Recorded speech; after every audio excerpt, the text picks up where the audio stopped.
Setiap orang mempunyai umurnya sendiri-sendiri. Ada yang berumur hingga ratusan tahun, tetapi tak sedikit meninggal dunia saat muda. Namun hal terpenting bagaimana seseorang mampu mengelola kesempatan yang diberikan Allah Subhanahu wa Ta'ala berupa umur itu, untuk seoptimal mungkin menjalani ibadah juga mempersiapkan kematiannya. Masa demi masa, dia lalui dengan menorehkan kebaikan dan selalu bersyukur atas segala nikmat yang ia peroleh. Rasulullah pernah berdialog dengan seorang laki-laki mengenai keberadaan umur ini. Hal tersebut terekam dalam hadis yang diriwayatkan Ahmad dan Tirmizi, merujuk kisah Abdurrahman bin Abu Bakrah yang ia dapatkan dari ayahnya. Laki-laki itu bertanya kepada Rasul, manusia manakah yang lebih utama? Rasulullah pun menjawab, yang panjang umurnya dan baik amalnya. Percakapan berlanjut, manusia manakah yang paling jelek? Rasul menyampaikan jawaban atas pertanyaan kedua itu, ialah yang panjang umurnya dan jelek perbuatannya. Setiap muslim dianjurkan untuk membekali dirinya dengan amal soleh.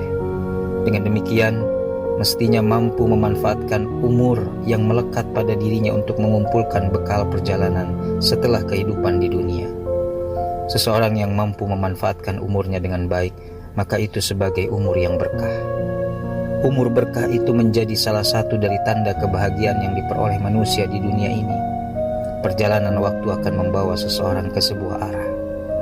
Berhubungan dengan amal ibadah, umur dan waktu yang dipunyai seseorang memungkinkan membawanya ke sejumlah kemungkinan.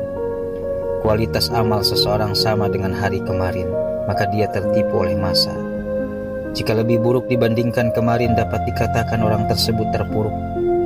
Maka mewujud sebagai sebuah rahmat ketika seseorang berkemampuan melakukan amal yang lebih baik daripada kemarin. Ciri orang yang mendapatkan kebahagiaan di dunia adalah mereka yang berusaha agar hari ini lebih baik daripada kemarin. Mereka selalu memanfaatkan umur dan waktunya untuk hal-hal yang bermanfaat. Makin tambah umurnya, makin banyak pula amalnya, dan pada saat ajal menjemput, maka orang itu dalam puncak kesalehannya. Apalagi kematian sudah pasti menghampiri seseorang dan bisa datang secara tiba-tiba tanpa dapat diantisipasi. Mereka yang mempersiapkan diri dianggap sebagai orang bijaksana.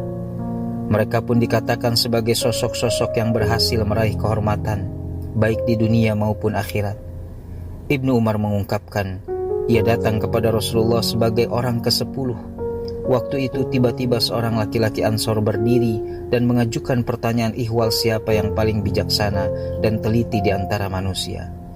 Dia adalah orang yang paling sering mengingat maut dan bersiap sedia menghadapinya.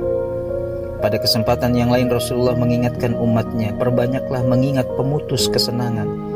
Arti pemutus kesenangan itu adalah maut. Abu Dzar mempunyai pandangan sendiri mengenai makna kematian. Tahukah kalian hari melaratku? Itu adalah hari aku dibaringkan dalam liang kuburku. Langkah lain ditempuh Ar-Rabi bin Khaytham demi memicu dirinya untuk selalu beramal soleh dan mempersiapkan diri menghadapi kematian. Ar-Rabi menggali lubang kubur di dalam rumahnya. Setiap hatinya menjadi keras, ia turun ke lubang kubur itu untuk beberapa lama. Ia memanjatkan doa kepada Allah agar ia dikembalikan ke dunia dan terpacu untuk kembali beramal soleh. Setelah itu, Rabi keluar dari lubang itu dan menyatakan pada dirinya sendiri bahwa ia telah diberi kesempatan untuk kembali ke dunia.